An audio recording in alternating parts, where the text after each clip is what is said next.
Hello বন্ধুরা, আশা করি আপনারা সবাই ভালো আছেন, সুস্থ আছেন।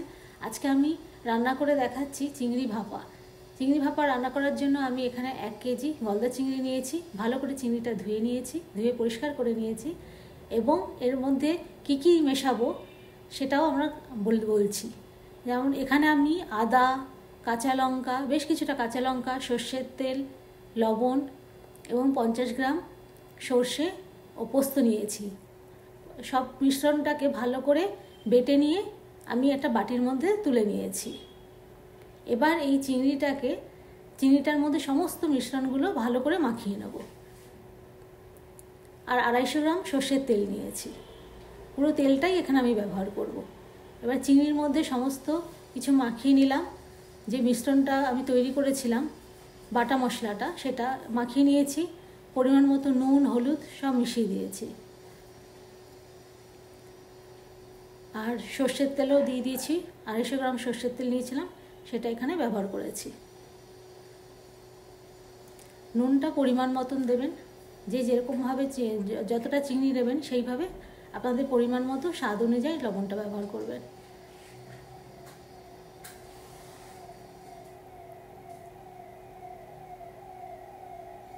আমি এটাকে মাইক্রোওয়েভে কুকিং করব, সেই কারণে আমি মাইক্রোওয়েভের বাটি নিয়ে নিয়েছি। বাটিতে এই মিশ্রণটাকে ভালো করে চিংড়ির মধ্যে ভালো করে মিশিয়ে নিয়েছি। এবং এমন বাটি নিতে হবে যাতে, যেহেতু আমি ভাপা রান্না করব, সেহেতু যাতে ঢাকনাটা ভালো করে মুখে ভালো করে আটকানো যায় সেরকম একটা পাত্র নিতে হবে। আমি এর উপর দিয়ে বেশ কয়েকটা কাঁচা লঙ্কাও দিয়ে দিলাম। এবার এটা আমি মাইক্রোওয়েভে কুকিং প্রসেসে দেব। প্রথমে 5 মিনিট, তারপরে আরও 5 মিনিট দিয়ে এটাকে রান্না করব।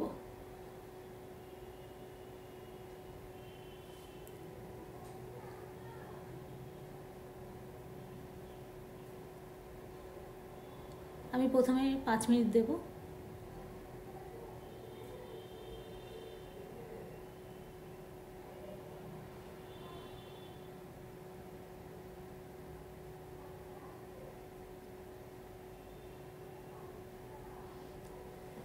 এইভাবে রান্না করলে আপনাদের সময় অনেক কম লাগবে, মাত্র 10 মিনিট লাগবে রান্নার প্রসেসটা কমপ্লিট করতে। আর বাকি সব কিছু গোছানো থাকলে তো কোনো বেশি সময়ই লাগবে না। এইভাবে আপনার বাড়িতে রান্না করে দেখবেন, খুব সহজে এবং খুবই সুস্বাদু হয় খেতে, এবং বাড়ির সকলে খুব পছন্দ করবে। একবার বানিয়ে দেখবেন এইভাবে।